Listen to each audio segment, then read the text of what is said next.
জয় হিন্দ বন্ধুরা, আমি দীপঙ্কর মণ্ডল। আপনারা দেখছেন নবান্ন নিমন্ত্রণ। আপনাদের সবাইকে স্বাগত। বন্ধুরা, আরশোলা যেমন পাখি হয় না, কাঁঠালের যেমন আমসত্ত্ব হয় না, তেমনি জাঙ্গিয়ারও বুক পকেট হয় না। থাম্বনেলটা এই কারণে জাঙ্গিয়ার বুক পকেট বলে করেছি। এটা একটা অবাস্তব ব্যাপার। তার কারণ তৃণমূল কংগ্রেসটা তো আর নেই। তৃণমূলের পতাকা টতাকা সিম্বল টিম্বল কিছু দেখতে পাচ্ছেন না। যেখানে যেখানে দেখতে পাচ্ছেন সেটা হচ্ছে গোপন কুঠরিগুলোতে, যেখানে মহিলাদের অন্তর্বাস পাওয়া যাচ্ছে, শাড়ি পাওয়া যাচ্ছে, ব্লাউজ পাওয়া যাচ্ছে।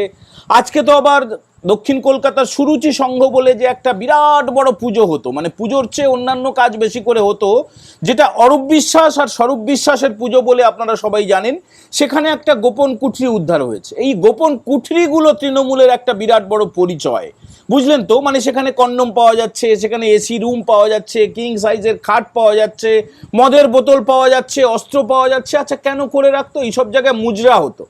এগুলো আপনারা জেনে গেছেন। মানে যেহেতু সুরুচির সঙ্গে আজকে উদ্ধার হয়েছে রাত্রে, এই কারণে এই ছবি সহ এইটা বলছি। আর যে ডিম ছোড়ার যেগুলো, সেটা তো অব্যাহত রয়েছে। জয়প্রকাশ মজুমদার সুখে থাকতে ভূতে কিলোয়, মানে বিজেপিতে ছিল, 4 বছর আগে তৃণমূলে চলে এসেছিল চোর কুনালের হাত ধরে। চোর কুনাল যাকে যাকে নিয়ে এসছে প্রত্যেকের হালাত কিন্তু খারাপ, মানে নিজে চোর কুনালের হালই খারাপ।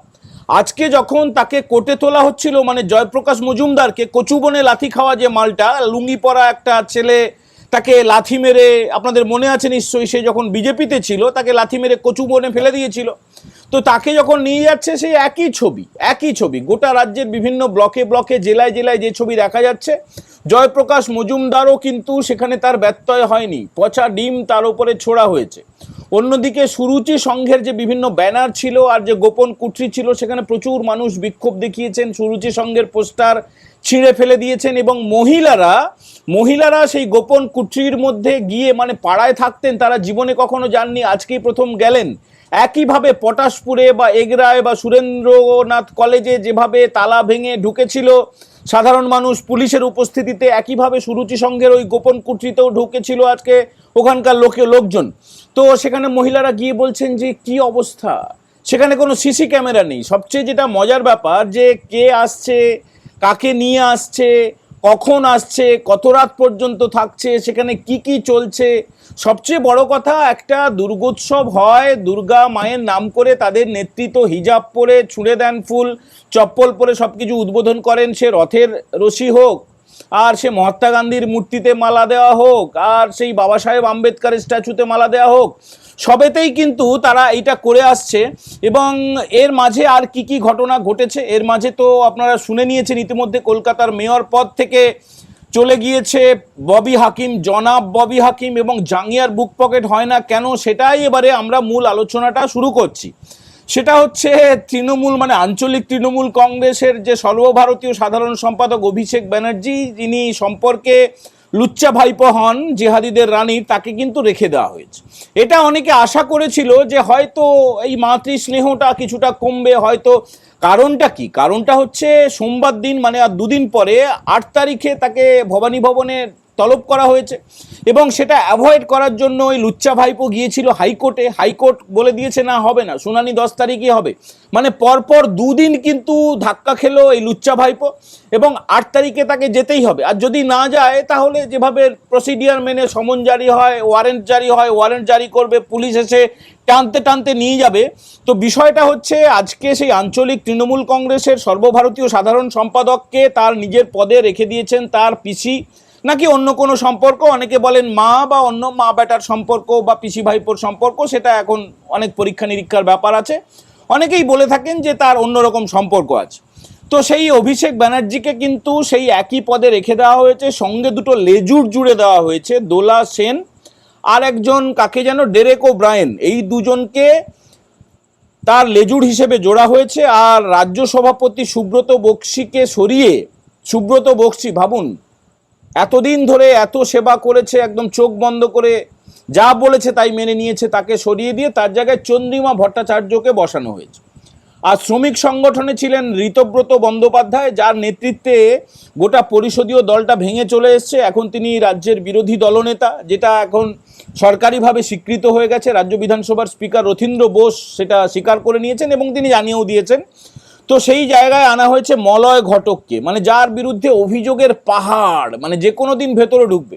যতজনকে আনা হয়েছে এবং ছাঁটা হয়েছে প্রত্যেকেই কিন্তু আর মানে পুরো কাউন্টিং শুরু হয়ে গেছে। 1 2 3 4 তৃণমূলে সবাই চোর যে স্লোগানটা, সেইটা মেনেই আস্তে আস্তে করে জেলে ঢোকা শুরু হয়ে গেছে। এবং সবচেয়ে মজার কথা শুনবেন, যুব তৃণমূলে কিন্তু সেই লাগাও সায়নী তাকে রেখে দেওয়া হয়েছে। আচ্ছা, এটা গেল। ছাত্র সংগঠনে তৃণাঙ্কুর ভট্টাচার্য বলে একটা ফেরেববাজ ছিল, যাকে ওই জিটিএর শিক্ষক নিয়োগ কেলেঙ্কারির তদন্ত আর কয়েকদিনের মধ্যেই শুরু হবে। রাজ্য সরকারের তরফে যে আবেদনটা আগে করা হয়েছিল, মানে সিবিআই ঠেকানোর জন্য, আগে যখন যারা ছিল, এই লুচ্চাদের দলটা যখন ছিল, জিহাদিদের দলটা ছিল, তারা তো সুপ্রিম কোর্টে চলে গিয়েছিল এই জিটিএর যে শিক্ষক নিয়োগ কেলেঙ্কারি সেটাকে ঠেকানোর জন্য, মানে সিবিআই যাতে না হয়। এবারে নতুন রাজ্য সরকার, শুভেন্দু অধিকারী দায়িত্ব নিয়েছেন 9 তারিখে মুখ্যমন্ত্রী হিসেবে। তারপর থেকে আজকে তিনি দিল্লিতে গিয়েছিলেন এবং অতি দ্রুত দপ্তর বন্টনগুলো হয়ে যাবে। তো এইবারে রাজ্য সরকার কি করবে, সেই যে আবেদনটা প্রত্যাহার করে নিলে এই যে ছাত্র সংগঠনের যে মাথায় ছিল, মানে ছাত্র ছিল না, ছাত্রের বাবা হয়ে গিয়েছিল, তো তাকে সরিয়ে একজন কি প্রিয়াঙ্কা অধিকারী বা এই ধরনের কাউকে একটা আনা হয়েছে, তাকে তার সঙ্গে আমাদের আলাপ নেই। আর মহিলা সংগঠনের দায়িত্ব অন্য একজনকে দেওয়া হয়েছে, এসসি এসটি সেলের বীরবাহা হাঁসদাকে। মোট কথা আজকে খুব বেশি লোক ছিল না, এবং চোরকুনাল সেই আগের মতোই আছে মুখপাত্র হিসেবে, তাকে তার বাণী আপনাদেরকে সহ্য করতে হবে। টিভিটা আপনারা এখন দেখছেন, একটু মজা পাচ্ছেন বটে, কিন্তু টিভিতে ওই যে মীনাক্ষী মুখোপাধ্যায়, সিপিআইএম এর পলিট ব্যুরো সদস্য, কেন্দ্রীয় কমিটির সদস্য, তিনি কিন্তু বলেছিলেন যে এই যে একটা বলেছিলেন মনে নেই, যে টিভি খুললেই একটা শুয়োরের বাচ্চার কথা শুনতে হয়, সেটা হচ্ছে এই চোরকুনাল সম্বন্ধেই বলেছিলেন। তো তাকে আপনাদেরকে শুনতে হবে, কিছু করার নেই। মদন মিত্র, তাকে একটুখানি এগিয়ে আনা হয়েছে, এইসব ব্যাপার। তো এই কারণেই আমরা বলছি যে জাঙ্গিয়ার বুক পকেট, তার কারণটা হচ্ছে হয় নাকি, মানে জাঙ্গিয়া তো জাঙ্গিয়াই, যেটা আমরা অন্তর্বাস হিসেবে পড়ি, তার আবার বুক পকেট কি করে হবে? বুক পকেট তো জামার হবে। একইভাবে যেটা শুরু করেছিলাম না, আরশোলারও কিন্তু শখ হয় পাখি হয়ে ওড়ার। আরশোলার শখ হয়, বা কাঁঠালের আমসত্ত্ব অনেকে বলে থাকেন, কিন্তু এগুলো হয় না। হাঁস জারু কিছু হয় না, এগুলো হয় না, মানে যেটা হয় না সেটা অবাস্তব ব্যাপার।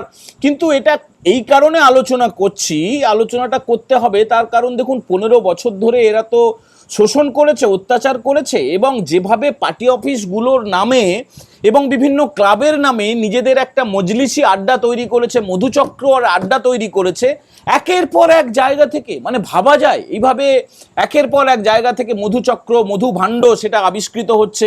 এবং দিল্লিতেও কিন্তু শুরু হয়ে গেছে খেলা, মানে প্রকৃতি যেমন করে বলে না যে এই যে উষ্ণতা কমে গেলে আস্তে আস্তে করে বৃষ্টি ঝরে, আজকে সকালে ভোরবেলা যেমন বৃষ্টি হয়েছে, তেমনি করে প্রকৃতির যেমন করে পরিবর্তন হচ্ছে, তেমনি করে সমস্ত দেশের, গোটা রাজ্যের পরিবর্তন হচ্ছে রাজনৈতিকভাবে।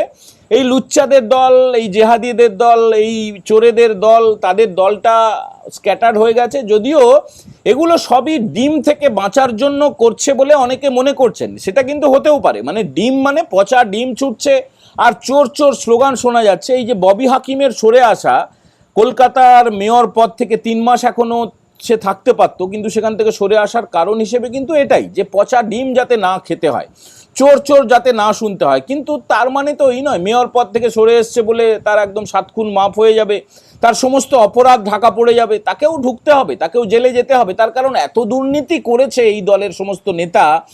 আর এই যে স্বরূপ বিশ্বাসের একটা বক্তব্য, তার সম্বন্ধে তো শুনিয়েছিলাম, একজন অভিযোগকারী কি জানিয়েছিলেন, যে কিভাবে তার লাম্পট্য, কিভাবে তার লালসা, কিভাবে তার কামনা সে চরিতার্থ করত, প্রতি রাতে নতুন নতুন মেয়ে লাগতো। তো সেই একই কথা কিন্তু শোনা যাচ্ছে আজকে তার সেই কুঠরির ভেতরে যে মহিলারা গিয়েছেন, তারা পরিষ্কার করে জানিয়ে দিচ্ছেন যে এখানে আসতো, কিন্তু সিসি ক্যামেরায় কারোর ছবি ধরা পড়বে না, কারণ সিসি ক্যামেরাটাই ছিল না। ওই জায়গাটায় অরূপ বিশ্বাস আর স্বরূপ বিশ্বাস, তারা ওখানে ওই মধুচক্রটা চালাতো, একাধিক নারী সঙ্গ করতো। একদম, মানে এটা তো আর কোনো টিভি চ্যানেল আপনাদেরকে বলতে পারবে না, এটা নিয়ে আর কোনো সন্দেহই নেই যে ওই জায়গাটা ছিল মধুচক্র, এবং ওই মধুচক্রে মধু ভাণ্ডের তারা সন্ধান পেত এবং মধু খেত, এটাই হচ্ছে ব্যাপার। আর এই কারণেই আমরা বলছি যে এর অবস্থাটা তো শেষ হতে হবে, অবনতি হতে হবে, এর সব কিছুর একটা শেষ থাকে। এই কারণেই, প্রাকৃতিক কারণেই গোটা তোলামূলটা চলে গেছে, চোরামূলটা চলে গেছে। আর মেখলিগঞ্জ বলে একটা পুরসভা রয়েছে কোচবিহারের, সেখানে কিন্তু কাউন্সিলররা তারা কংগ্রেসে যোগ দিচ্ছেন, তারা বলছেন যে তৃণমূলে আমরা থাকতে পারবো না।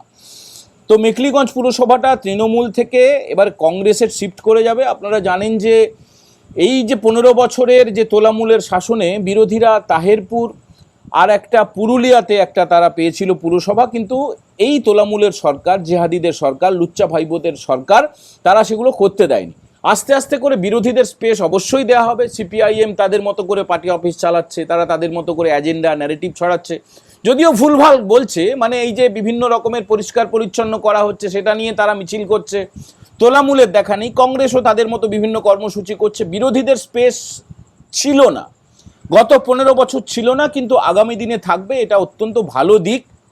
এবং আরেকটা ভালো জিনিস আমাদের মনে হয়েছে যে এই যে ঋতব্রত ব্যানার্জির সঙ্গে যারা চলে এলেন আর কি, তারা তো জনপ্রতিনিধি, মানে ওই এলাকাগুলোতে তো কাজ করতে হবে, যেটা তোলামূলের সময় হয়নি। মানে বিরোধীদের কোনোদিনও ডাকা হয়নি, তাদের কেউ কোনো পাত্তা দেয়নি, কোনো কাজ করতে দেয়নি।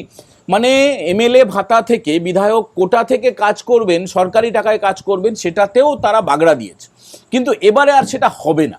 এই জন্যই আমরা বলছি যে তোলামূল থেকে বেরিয়ে এসে তারা যে সরকারের সঙ্গে গঠনমূলকভাবে আলোচনা করবেন বলে জানিয়েছেন, এবং আলাদা করে মানে চোরেদের নেত্রীকে এটা মজা করেই সম্ভবত বলেছেন ঋতব্রত যে তাকে পরামর্শদাতা রাখা হবে, আর লুচ্চা ভাইপোকে তো তারা পাত্তাই দিচ্ছেন না। এটাতে করে যে 80টা কেন্দ্রে তোলামূলের লোকেরা জিতেছে, বেশিরভাগই মুসলিম যারা জনপ্রতিনিধি। তো যাই হোক না কেন, কিন্তু এই বাংলারই তো মানুষ, তো তাদের এলাকায় রাস্তা হোক, পানীয় জল হোক, আর স্বাস্থ্য ব্যবস্থা হোক, সেই কর্মসংস্থান হোক, সমস্ত কিছুতে কিন্তু তারাও সমানভাবে বেনিফিটেড হবেন। যেভাবে অন্নপূর্ণার ভাণ্ডারও কারো জন্য কিন্তু এই যে সবকা সাথ সবকা বিকাশ যেমন কথাটা আছে না, সবার সঙ্গে এবং সবার উন্নয়নে কাজ করবে এই সরকার, যেভাবে কেন্দ্রীয় সরকার কাজ করেছে একইভাবে রাজ্য সরকারও কাজ করতে চলেছে এবং করা শুরু করে দিয়েছে। এর পাশাপাশি কিন্তু সবকা হিসাবও চলছে। মানে অনেকে মজা করে বলছেন, ভাই এত গ্রেপ্তার হলে আমাদের ফোকাসটা নড়ে যাচ্ছে। কিছু করার নেই, নতুন জেলখানা তৈরি হবে বা ওই পুরনো জেলেই গাদাগাদি করে রাখতে হবে, কিন্তু বাইরে কাউকে রাখা হবে না। আপনারা অপেক্ষা করুন, আগামী সোমবার বড় খবর হতে পারে, হয়তো ভাইপোকে তুলে নিয়ে যেতে পারে, বা ভাইপো গেলে অ্যারেস্ট হয়ে যেতে পারে, যে কোনো একটা কিছু হতে পারে। ততক্ষণ পর্যন্ত আমাদের অপেক্ষা করা ছাড়া আর কোনো পথ নেই। আইনের শাসনের মাধ্যমেই রাজ্যকে চলতে হবে এবং আমাদেরকে সেটা মেনে নিতে হবে। আমরা সেটাকে খুশি খুশি মেনে নেব। সবাই ভালো থাকবেন। এই এপিসোড যদি ভালো লাগে বন্ধুদের সঙ্গে শেয়ার করবেন, আর যারা প্রথমবার দেখছেন নবান্ন নিমন্ত্রণ চ্যানেলটাকে সাবস্ক্রাইব করে বেল বাটনে প্রেস করে দেবেন। আপনাদের কমেন্ট, আপনাদের মহামূল্যবান পরামর্শ আমাদের চলার পথের একমাত্র পাথেয়। এ কথা জানিয়েই এখনকার মতো এই এপিসোড আমরা এখানেই ইতি করলাম। জয় হিন্দ, বন্দে মাতারাম।